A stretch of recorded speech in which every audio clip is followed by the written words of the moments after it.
Alors, bonjour tout le monde. L'entrée en enseignement professionnel, en fait, cette communication prend sa source dans trois expériences ou trois types d'interventions. La première, c'est mon expérience d'enseignant en formation des enseignants en formation professionnelle à l'UQAM et à l'Université de Sherbrooke. La deuxième, c'est une première recherche que j'ai menée cet automne en lien avec 16 enseignants en formation chez nous. Et la troisième, c'est un travail d'analyse et d'avancée de conception de ce qui était au départ une intuition. Alors, je vous présente un peu le travail d'un an et demi autour de cette thématique. Alors, je vais d'abord parler du contexte particulier de transition. Et volontairement, je ne l'appelle pas insertion, malgré que nous soyons dans un colloque sur l'insertion. En fait, je vais me positionner clairement. Transition, pour les enseignants de formation professionnelle, ne veut pas dire la même réalité que pour les enseignants débutants en formation générale, où il s'agit réellement d'une insertion au marché du travail. Alors, en formation professionnelle, ce sont des enseignants qui enseignent, qui ont une expérience sur le marché du travail depuis de nombreuses années. Alors, je décrirai brièvement ce contexte à partir de un peu quelques images fortes qui sont un peu le reflet de cette situation difficile. D'où l'urgence d'une étude qui a été faite cet automne, une étude plus générale auprès de plus de 700 étudiants inscrits à nos programmes, et une étude plus restreinte autour des enseignants en transition. Donc, parmi ces 700 personnes, on en a isolé un certain nombre qui correspondaient à certains études. Enfin, puisque je suis en même temps au bord de toute recherche sur ce thème-là, peu de cadres correspondent à cette situation particulière. Donc, les trois derniers points vont nous mener vers ce travail qui a consisté à élaborer lentement un nouveau cadre d'analyse issu du processus migratoire et que je prétends aujourd'hui mieux servir la cause de l'analyse de la transition des enseignants de formation professionnelle. Enfin, je répondrai à la question. Donc, un contexte particulier de transition. Comme je le disais, c'est une étape de vie déterminante pour ces enseignants de formation professionnelle.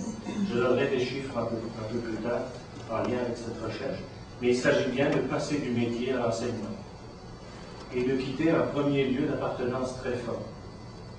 Il est tellement fort que de nombreux mois et parfois de nombreuses années après l'insertion dans un centre de formation professionnelle, les enseignants restent attachés, identifiés à leur métier. Il faut en même temps de quitter ce lieu d'appartenance fort, s'insérer dans un nouvel espace pour lequel on a peu de clés, on a peu d'éléments de lecture. Et en fait, c'est une période qui est faite de va-et-vient pendant un nombre variable de temps qu'il faudra aussi évaluer, mais entre l'exercice du métier et la pratique de l'enseignement. C'est surtout une période qui est marquée par un statut en déséquilibre. Alors, le taux horaire et le contrat sont des passages obligés pendant plusieurs mois. Et là aussi, je donnerai les chiffres. À peu près 2 tiers des enseignants sont à taux horaire et à contrat. Donc, finalement, peu de personnes, un tiers des enseignants sont permanents. Les conditions d'engagement sont difficiles, on comprend à travers ces éléments-là, par des recrutements précipités et des horaires imprévisibles. Et j'en passe et des meilleurs. Pour ne pas entrer dans trop de détails. Un point de friction aussi sont les références et les logiques de formation qui sont différentes. Bon nombre de personnes qui ont travaillé en entreprise ont aussi travaillé à la formation d'apprentis, de jeunes collègues dans des situations de travail, dans des changements de poste, etc. Donc ils ont des références fortes à un mode de formation qui est lié à la production, qui est lié à la réalité des tâches. Les exigences, l'écoulement du flux de production, le produit lui-même sont vraiment les éléments incontournables de leur, je dirais, entre guillemets, enseignement. Au moment où ils entrent à l'école, au centre de formation professionnelle, c'est vraiment un choc de culture. Le choc lié au lieu qu'est le centre de formation, avec sa culture propre, mais aussi la culture de l'enseignement. Tout d'abord parce que c'est un objet d'étude qui est morcelé. Vous avez des programmes qui sont morcelés en modules, qui sont coupés en leçons d'autant de minutes, alors que pour lui, la référence était la situation de travail en long. C'est une formation qui est amputée de sa réalité. Même si on veut, dans les programmes de formation professionnelle, refléter le plus possible de la réalité du marché du travail, il n'en reste pas moins que dans une classe et dans un atelier, on n'est pas en situation réelle de travail. On lui demande d'être héritier d'une culture, vous savez, parmi les 12 compétences en enseignement, héritier, je ne sais plus la formule, transmetteur d'une culture, mais dans une culture pour laquelle il est encore étranger. Et forcément, ça produit un choc des langages, dans la mesure où ce qui était connu ne s'appelle plus de la même façon. Quand on cherche ce que veut dire un objectif opérationnel de premier niveau et qu'on vient d'une situation de production, on ne sait plus trop le rapport qu'il y a entre la tâche et l'objectif. Et enfin, comme je l'ai déjà dit, c'est une difficulté de se reconnaître comme enseignant, au moins dans un premier temps. Mais si tout ça était encore relativement moins perturbé, il y a aussi une autre insertion qui n'est pas celle de l'école, qui est celle de l'université. Après un certain temps, on lui demande, on l'oblige, à s'inscrire à l'université en formation pédagogique. Donc, c'est l'appartenance à une nouvelle institution. Donc, c'est une troisième appartenance dans un temps très restreint. Le métier, le centre de formation et l'université. C'est la superposition d'une autre image qui n'était pas celle, évidemment, qu'il s'était faite au départ. Et l'obligation, c'est le moins paradoxal, d'une formation pour laquelle il exerce déjà pleinement la tâche. Enfin, comme autre caractéristique, il y a un taux considérable d'abandon. Et je fais référence à la recherche de mon collègue Marc Tardy, 2001, et qui a porté sur les années précédentes. On a un taux global d'abandon de 36%. Presque 30% ont abandonné après 2 ans, mais 16% avaient déjà abandonné après 5 mois. Et on reste toujours en situation précaire. On a un taux dramatique de 43% pour les enseignants à temps plein, un taux de 19% pour les enseignants à temps partiel. Forcément, plus on se rapproche d'une situation stable, plus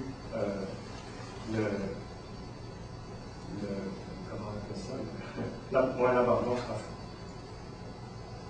Alors d'où l'urgence d'une étude pour moi, confrontée dans la réalité des cours à ces enseignants qui arrivent dans le programme et qui sont en plein état d'entre-deux. Ni plus tout à fait travailleurs, ni pas encore non plus tout à fait enseignants.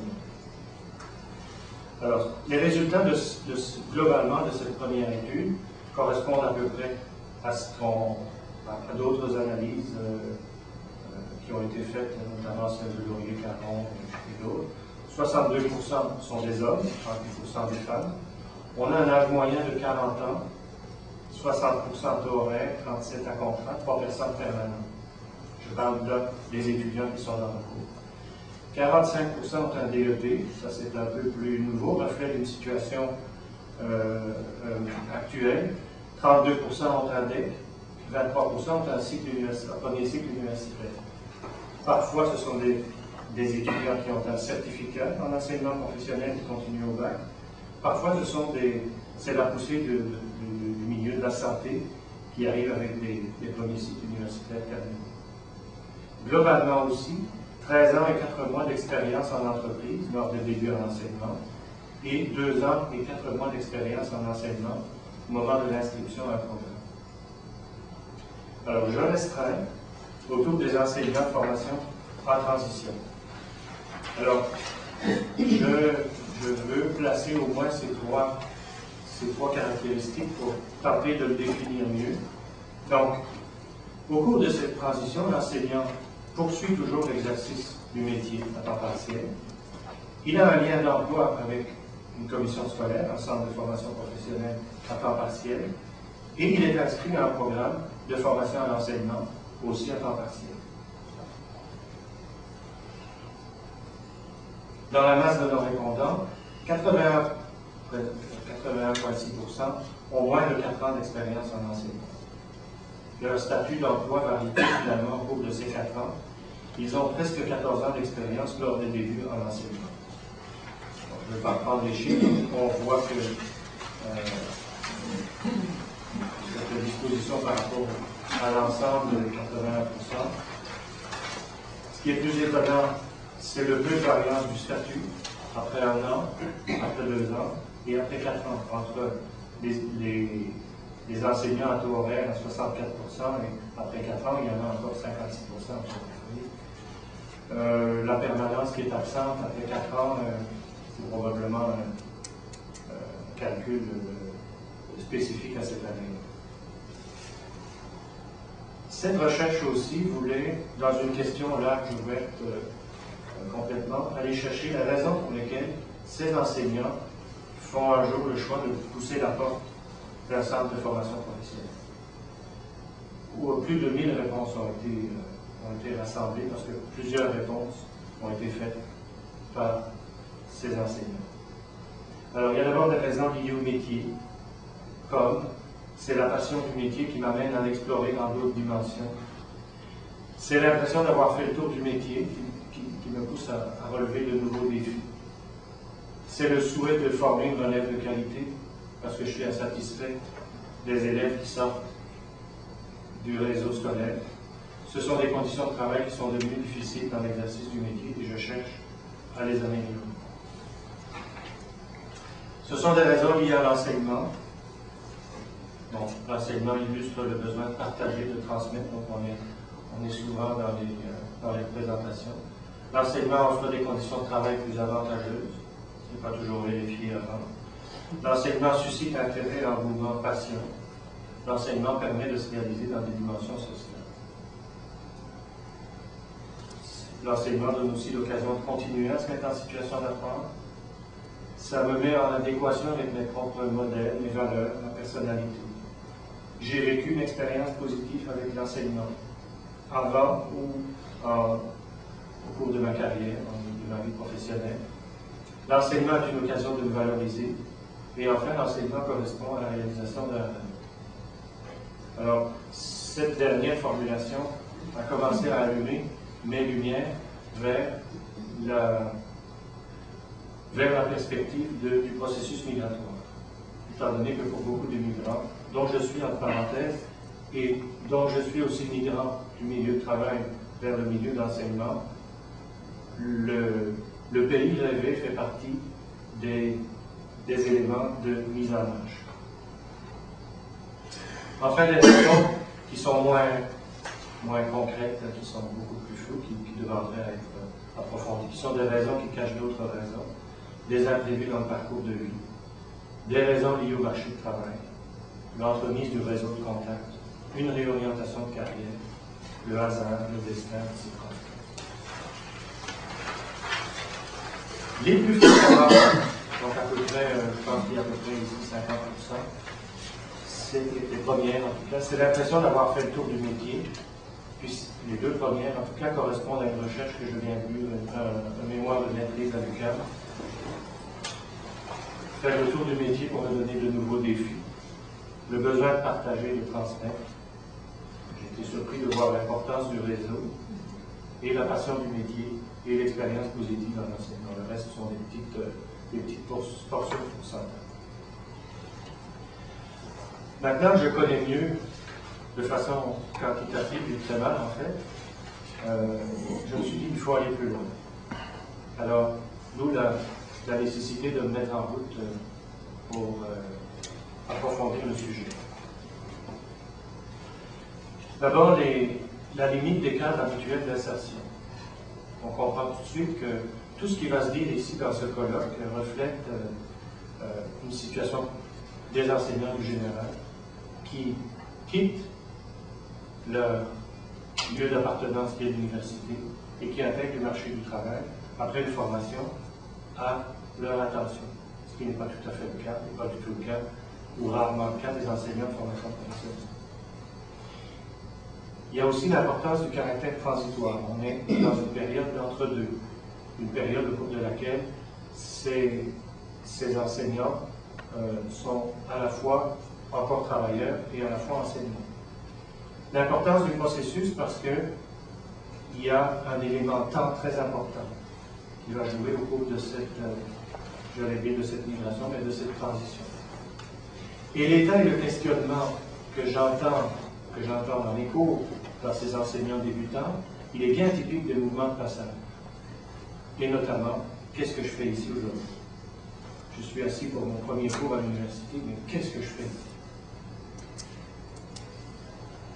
Donc, à partir d'ici, je vous entraîne un peu dans cette recherche d'un nouveau cadre d'analyse que je souhaite plus pertinent pour étudier cette transition. Alors, j'ai jeté un coup d'œil du côté des mouvements de passage. D'abord, le changement. Je ne vais pas les définir et les nommer parce que ça me prendrait trop de temps, j'ai déjà 20 minutes. Le changement, la transition comme telle, ça fait partie souvent des milieux de thérapie, le processus migratoire lui-même, le deuil, c'est un mouvement de passage, l'insertion professionnelle, à ne pas rejeter, et la transition organisationnelle, qui est une tradition de recherche autour de au moins 25 ans de recherche sur la transition organisationnelle en entreprise. Alors, sans vous présenter chaque rapport, je le présente ici sous une forme de synthèse qui va nourrir mon propos. Alors, c'est un enchaînement, je l'avais appelé des étapes, mais ce n'est pas toujours des étapes, à partir d'un point de vue temporel. Alors, Thérèse No, dans l'insertion professionnelle des enseignants, nommait dans sa thèse de doctorat l'attente, la première rencontre, la consolidation. On voit bien que les catégories correspondent plus ou moins. Dans la transition, deux auteurs importants, Bridges, qui parle d'abord dans la période avant le deuil, la traversée du désert, le renouveau. Roberge, qui a marché dans ses traces, parle d'achèvement, et je pense que c'est un premier rapport très intéressant. Dans le fond, la période d'avant, ce n'est pas nécessairement une période qui commence, mais c'est surtout une période qui se termine sur quelque chose. Donc il y a un achèvement très fort. Il y a l'essentiel et avance, cette période d'entre-deux, et le commencement de quelque chose. Au niveau de la transition organisationnelle, Delors et Vandenberg parlent de socialisation anticipatoire, d'accommodation progressive et d'adaptation au nouveau contexte. Le processus migratoire, parce que je vois que le temps passe très vite, je vais le reprendre plus en détail, mais il fait partie des éléments qui s'inscrivent dans une dimension temporelle. Un enchaînement à partir d'autres points de vue que temporels. Ma collègue Joséphine Buchanan parle d'une trajectoire non linéaire. Elle parle des enseignants débutants, des jeunes, une amélioration des conditions et une histoire ouverte. Colette Gervais parle d'un franchissement de 3 frontières. Et j'aurais pu mettre frontières entre guillemets, une fonctionnelle, l'acquisition d'une culture et l'appartenance à un groupe, et une frontière hiérarchique. Le Corpus lui-même parle d'une quête d'une nouvelle identité, un sentiment d'incompétence pédagogique, et nos enseignants le vivent aussi, un processus de socialisation. La transition, elle s'appuie sur 4 ressources: situation, soi, support et stratégie. La transition organisationnelle, j'en reparlerai tout simplement.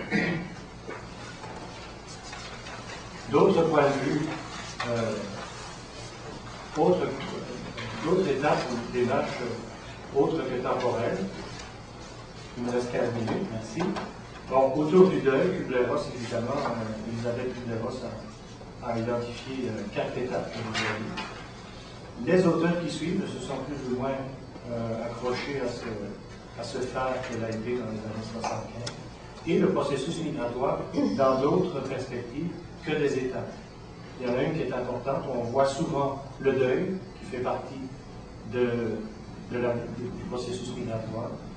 Ben Fugazzi parle de 3 deuils. Le migrant qui réalise que le pays d'accueil, c'est le pays quelqu'un d'autre.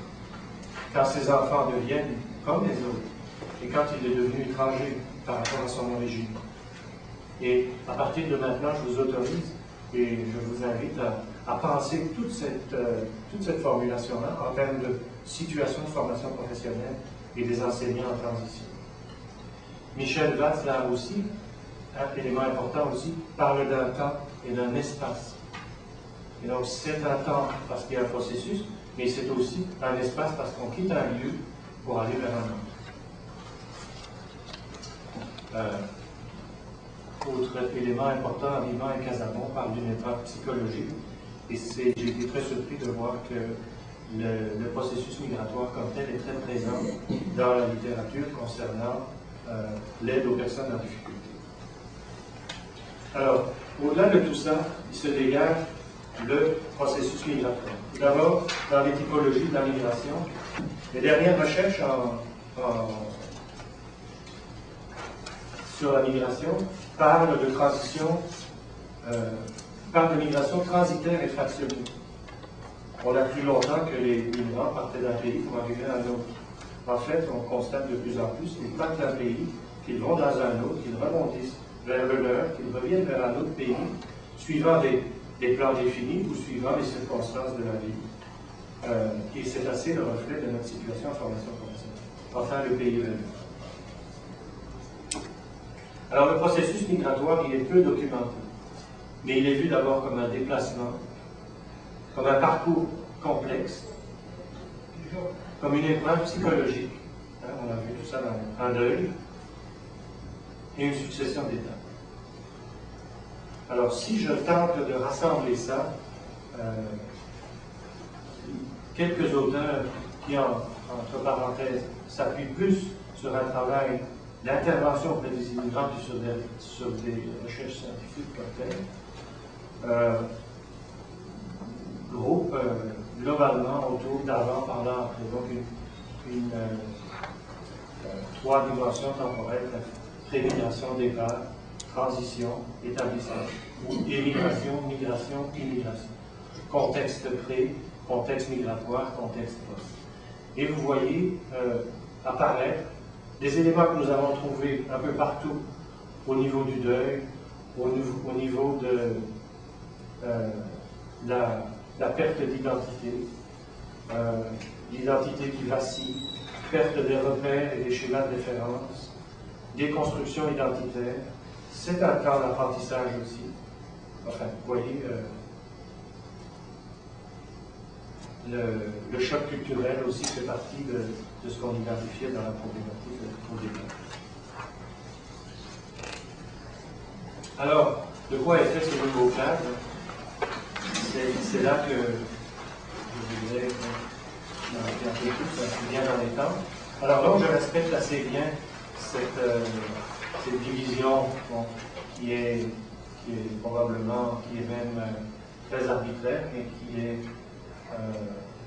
qui tente de rendre compte de cette dimension temporelle. Et je voudrais aussi préciser que les périodes ne sont pas du tout étanches. Alors, ce qui est identifié dans l'une peut se poursuivre dans l'autre, et ce qui est identifié dans la suivante peut commencer dans la précédente. On est aussi en lien avec les dimensions individuelles des personnes. Alors, j'ai tenté de rassembler par une formulation qui illustrait un peu tous les écrits que j'avais vus. Donc, finalement, cette période d'avant pourrait se résumer à ceci. C'est une page existentielle qui est en train de se tourner par un mouvement de passage. Alors, de quoi elle l'amène? On parle d'achèvement. Je reprends Bridges et surtout Robert. Il y a sûrement la décision de partir ou d'aller enseigner. Et il y a tout ce qui fait les éléments du départ. Et il y a déjà un premier degré. Donc, on a commencé à quitter son lieu d'appartenance. Donc, pour l'achèvement, il y a un détachement, il y a une rupture progressive. Dans la décision de partir, il y a une recherche d'information, choix d'un nouveau monde ou choix d'un centre, au choix d'un programme. Préparation du départ, c'est l'attente. Oui, je vais avoir un cours pour toi. Et ce sont des démarches administratives. Le deuil, perte et renoncement, il y a déjà un abandon du milieu de travail, parfois une rupture avec des relations de travail et parfois une séparation. Alors la période pendant est vraiment l'entre-deux identitaire et culturel qui provoque un déchirement brutal ou qui correspond bien à ce questionnement de nos enseignants. Où suis-je, que fais-je ici? Alors le dépaysement, le choc culturel qui produit la perte de chaîne de référence et qui confronte les attentes qu'on avait avec la réalité. Un choc identitaire qui fragilise la personne et un entre-deux où se passe cette essentielle errance qui est nécessaire à l'aboutissement qu'on voit dans la troisième phase. Donc l'après qui est un aboutissement qui amène à assumer progressivement ces deux appartenances. Et en me relisant, en fait, j'apporte l'émergence d'une double identité, mais plusieurs auteurs dans le processus migratoire parlent aussi d'une identité composite. Et il n'est pas impossible non plus que les enseignants de formation professionnelle, compte tenu de l'expérience souvent large dans l'exercice du métier, emmènent avec eux une identité composite à la fois de l'exercice de plusieurs métiers, plusieurs secteurs et incorporés à l'enseignement. L'intégration de deux ou plusieurs cultures, l'adaptation à un nouveau contexte, et il faut bien dire aussi contexte d'enseignement et contexte pour eux aussi de formation. Et enfin, une étape ou un enchaînement qui n'est pas précisé, qui est souhaité, qui est la maîtrise des situations et qui est l'exercice de l'enseignement dans les ans. Alors voilà, j'ai rempli mon contrat, j'ai à répondre aux questions. Alors si vous voulez, je m'y commets ou vous posez les questions comme vous voulez. Peut-être qu'il y a des commentaires, des questions, des acquiescements. Je vois des enseignants de la formation professionnelle. Oui, madame. J'aurais une question. Le pendant, est-ce que c'est le temps de la formation pédagogique? Comment vous voyez ça, ce pendant? À vrai dire, je n'en sais rien. J'imagine un peu comme certains adolescents qui sont adolescents à 30 ans et comme certains adolescents qui sont adultes à 18 ans. Alors, j'imagine que quand individuellement, on peut arriver un jour à se dire je me sens en contrôle de mon quotidien d'enseignant, je pense qu'on est dans la période d'accomplissement. Mais entre le point de cette période d'achèvement et cette décision de partir et d'aller enseigner, je pense que c'est bien difficile. Aucun auteur ne se risque, y compris dans tout courant de recherche sur l'insertion professionnelle des jeunes enseignants, ni non plus dans le processus migratoire. Donc je pense que ça reste plus individuel que collectif. C'est le temps qu'on prend pour s'intégrer. Oui, c'est le temps que chacun va prendre en fonction de tout ce qui a fait sa vie. Donc c'est vraiment important aussi, dans le cadre de cette recherche-là, qui va continuer, d'aller voir tout ce qui a fait ces éléments qui ont fait qu'un jour, on décide de quitter, de s'intégrer. Moi, je me reconnais dans plusieurs de ces étapes-là. Et ce que je voulais savoir, vu l'impact que ça a justement sur l'évolution, sur le processus migratoire, est-ce que vous savez qu'est-ce qui est fait dans les établissements justement pour faciliter ce processus migratoire? Oui. Est-ce que vous avez des énoncés là-dessus? Pour le moment, pour autant que j'en connaisse, ça va de rien du tout, que beaucoup d'établissements connaissent, rien du tout. On vous appelle la veille, vous enseignez le lendemain, on vous donne un plan de cours, on vous donne pas. C'est l'horreur. C'est l'horreur pendant plusieurs mois jusqu'à ce qu'un collègue, ou pas du tout de collègue, fasse bénévolement charitablement ce relais. Ça va de cette nullité-là à des commissions scolaires et des centres qui ont structuré l'accueil, supportés en ça par des programmes universitaires ou pas. Alors, si je vous entends mieux, vous êtes en train de dire que c'est vraiment là, les établissements ou les commissions scolaires qui, eux, décident de eux-mêmes de suite à... Oui. Trouver des moyens de faciliter. Exactement. Alors, bon, je ne veux pas faire de notre publicité. Dans le programme de l'Université de Sherbrooke, j'ai un collègue ici. Alors, notre phase d'insertion tente de faciliter par les mentors, des démarches connues, mais tente de faciliter cette transition-là. Mais toutes les commissions scolaires ne sont pas obligées d'adhérer à cette démarche. Tous les étudiants ne sont pas obligés de s'inscrire dans cette démarche. S'ils passent de temps en enseignement, plus c'est important d'aller retrouver son lieu d'origine, qui a évolué, et une formation à l'enseignement qui permet d'intégrer les référents culturels et identitaires de l'enseignement. Donc, à la fois, comment il s'est construit à travers son propre cheminement, venant d'un métier, venant d'un secteur, arrivant dans l'enseignement de ce métier. Voilà. Alors, c'est parfois des vœux pieux, mais parfois aussi des intentions qu'on pourrait mettre en œuvre rapidement. Merci de votre écoute.